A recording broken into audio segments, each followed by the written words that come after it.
Hello friends, जो आपको मेरी टेबल के ऊपर जो इंजेक्शन दिख रहा है जिसके अंदर साल्ट है, calcium, vitamin D3 and vitamin B12 injection, जिस तरह से कालविट 12 न्यू इंजेक्शन है।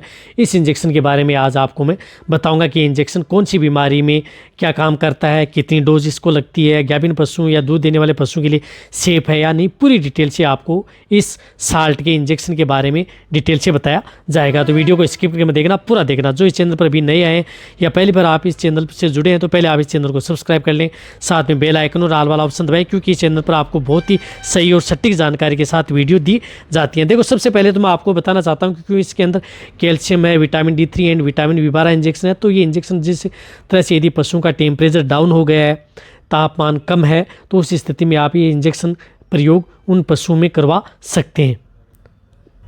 जो इस तरह का इंजेक्शन आता है, जिस तरह से मिल्क फ्यूर है, इसमें लगा सकते हैं। कीटोसिस हो गया, डाउनर्स काउ सिंड्रोम हो गया, इस तरह में के रोगों के अंदर आप इस इंजेक्शन का प्रयोग करवा सकते हैं।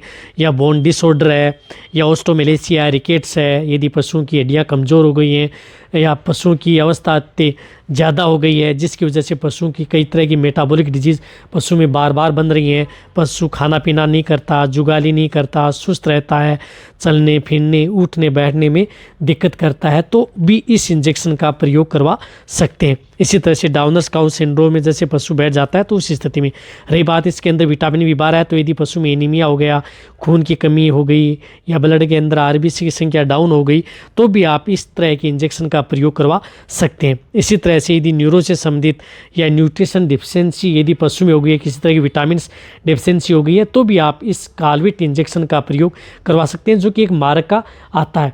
रही बात जो ये इंजेक्शन है, ये कई तरह के रोगों के अंदर प्रयोग किया जाता है।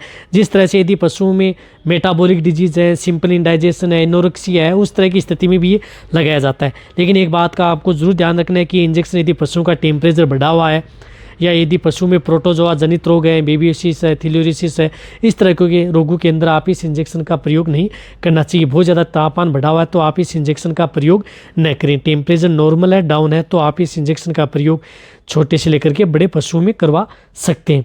रही बात इस इंजेक्शन की डोज, तो जो लार्ज एनिमल्स हैं, बड़े पशु हैं, जिस प्रकार से गाय भैंस जिनका बॉडी वेट 300 kg से 500 kg तक है, तो आप इसे 15 ml से लेकर के 20 ml ओनली ऑन इंट्रामस्कुलर ही ये इंजेक्शन लगता है।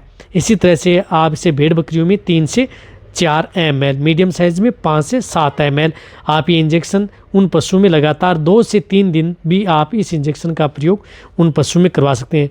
रही बात ये इंजेक्शन यदि दूध देने वाले पशु हैं या गाभिन पशु हैं, उनके लिए ये सेफ है, यानी किसी भी तरह का कोई भी साइड इफेक्ट उन पशुओं में नहीं है, चाहे पशु दूध दे रहा है या आपका पशु गाभिन है।